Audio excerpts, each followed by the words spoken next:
Efsaneyên Dêrika Çiyayê Mazî, Birca Pîro, Çil xortên bi gulî. Nivîs Eyûb Güven. Efsane yek ji berhemên herî bi qîmet ên wêjiya gelêrî ye. Ew di navbera dema borî û roja îrowîn de pira veguhestina çandî ava dike û alîkariya me dike ku em mirov û avahiya çanda wan baştir fam bikin. Efsane ew çîrokên ku bi sed salan bi baweriya rastiyê taybetmendiyên serxwezayî didin ser hebûnên rast an xeyalî, cih û bûyeran. Ew rêberiyê ji jiyana takekesî û civakîra dikin û ji nifşekî ber bi yê din ve wekî ku rast qewimîne tên veguhastin. Bûyerên di efsaneyan de carnan xeyalî bin jî peranî li ser bûyerên rasteqîn û kesên ku bi rastî jiyanê disekinin. Piraniya van çîrokan qala kesên ku karên qehremanî kire dikin. Efsane di nava çanda herîm û gelan de xwedî cihekî pîroz û girîngin. Ji ber vê yekê ez dixwazim çend efsane û çîrokên ku me li vê axa pîroz berhev kirine bi we re parve bikim. Birca Pîro. Kelha Pîro wekî keleha kevnar li derdora çiyayê Mancel tên askirin. Li vir berê keleheke bi navê Kelha Pîro hebû.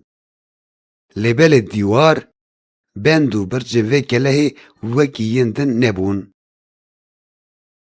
Ew bi qadeke fireh de belav bû û tenê keleheke labirentiya ji tunelên bihev ve girêdayî pêk dihat.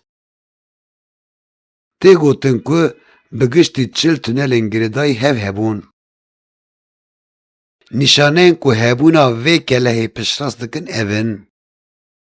Li herêma ku îro jê re tê gotin Ferna Gavuran tunel hene. Ew tunel heta Textê Qîza Qiral, Turcel û Telbîsmê dirêj dibin. Li gorî gotinan ev cureyên mirovan ji ber ku di ser rûyê erdê de şert û mercên jiyanê ji bo wan tune bûn, dibin dêrikê de ev tunel ji bo xwe çêkirine. Wan ev avahî di nêzê 500 salan de temam kirine. Navê kesê ku avakirina van tunelan daye destpêkirin Pîro bûye. Her çendî qiral be jî ji ber zanyarî û dilnizmiya xwe her tim bi navê Pîro di nava gel de hatiye naskirin. Wî ji bo keça xwe havîngeheke bi navê Textê Qîza Qiral çêkiribû. Dema ku keça wî diçû wê havîngehê, pêdiviyên wê bi rêbaza teleferîkê ya wê demê ji hewayê re ji çiyayê Mancel ber bi Textê Qîza Qiral ve dihatin şandin. Her wiha di nava gel de tê gotin ku hemû qesr û kelhên li dunyayê di dîrokê de hatine fethkirin. Lê belê ev Kelha Pîro qet û qet nehatiye fethkirin. Çil xortên bi gulî. Ev efsane çîrokeke biêş e ku li mezra gêrê qewmî ye. Her çendî bi sed salan derbas bûye jî hêj sirra vê efsaneyê tam nehatiye dîtin. Bermahiyên vê efsaneyê wekî gorên bêhempa heta niha jî li gundê mezra gêrê tên dîtin. Taybetmendiya herî balkêş a vê efsaneyê ew e ku li wê herêmê çil gor hene û ev gor li qadeke pir dûr ji gorên normal yanî li derveyê goristana gund bicîbûne.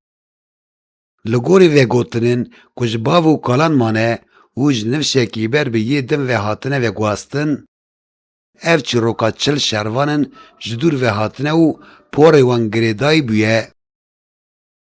Ew di encama şerrekê de li vê herêmê canê xwe ji dest ditin û ev çîrok jî bi vegotinê heta roja me hatiye. Her wiha destik û pereyên xemilandî yên kevnar ên ku li wê herêmê hatine dîtin, rastiya vê serpêhatiyê xurtir dikin.